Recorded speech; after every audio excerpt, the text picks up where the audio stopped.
You need med circle. I'm looking to hold this ridge right now. I'm holding to hold the ridge in front of us. There, guys, on me. Alright, so as you guys can see right here, like when I push this, I'm not ready. I'm not pushing up, right? I'm waiting for my team. I'm looking at my map, right? That's the main thing about comp. You have to always look at your map and find out where your team is before you guys actually make a push and try to do something on your own. Alright, as you guys see on the map, I am leading the pack, right? As a ninja player, you lead the pack of the group. Especially in final zones like this, you have to use your ninja to be able to push into the next zones and clear the next wave, or like just clear the next area, right? And I'm looking at my map right here. As you guys can see, my teammate is a little bit behind me, and that means that we're not ready to push yet, right? And then now, when you guys see what happened, where my teammate is, this is where I push. So, into the next clip. Yeah, top. We going for this. Now, as you guys see, this is when we start pushing. You see in the picture that we're a little bit more clumped up together, and that is what you want to be, clumped up in final zone.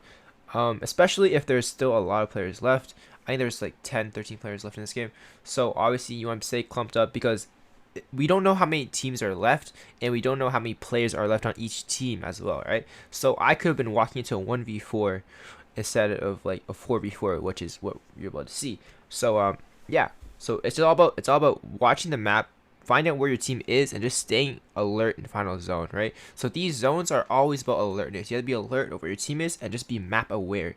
That's the main thing in comp. It's always about being map aware and knowing where all these enemies are, and plus where your team is as well. Max. Hacker. Right. Edge of zone. So as you guys heard, I called out right. And one of the things about that call out was that I added on something else, right? I added on edge of zone. And that basically means that just gives it another layer of flavor to that call out, which basically means that my teammate knows, okay, this guy's like on the zone or just directly on right of zone, right? Another thing that I could have said would be like 1 o'clock or like something like that to just make it a little bit more exact. But the call out just gave it a little bit more flavor so that it gives a little bit more depth into my teammate so they know, okay, there's a guy right there. Edge of zone. Hey, headshot. Weak. 2. As you guys just saw, I saw 2 players, right? And then I instantly call out, there's two, or there's 2. And that basically means there's 2 up, there's 2 there. So make sure you guys don't over peek. And as my team knows, we're all like really good players, right? So they know what they have to do in a 1 versus 2 if they push, or if like it's a 1v1. So you basically winning your 1v1, right? And you might get traded, right? So it's all about how many players there are, so that you know that my team knows how to push it correctly and in a way to win the game. As you already saw that I'm already flanking right as well, right? I'm on my flank right, and you guys will see how this goes.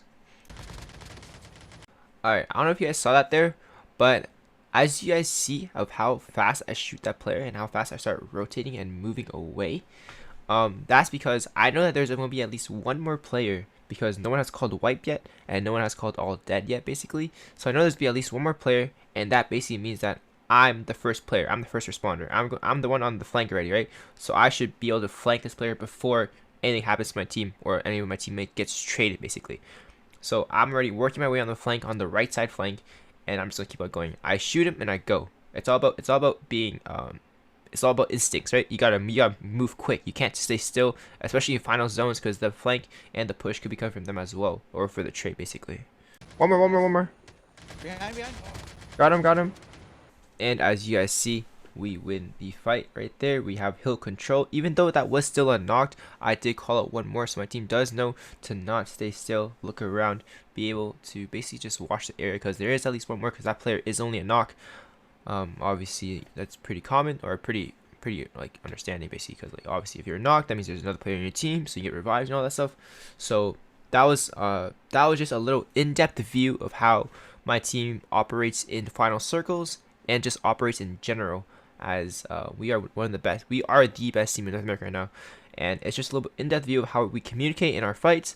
And hopefully you guys did learn at least one thing. If you guys did, make sure you guys comment what you learned, and also leave a like and subscribe.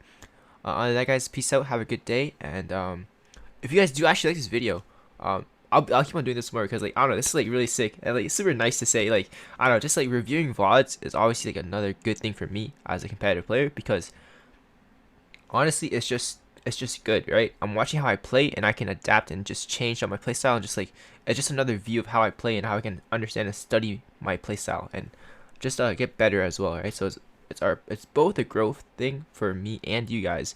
So thank you all so much for the opportunity to give me this platform to teach you guys and teach myself as well. So yeah, other than that, guys, have a great day.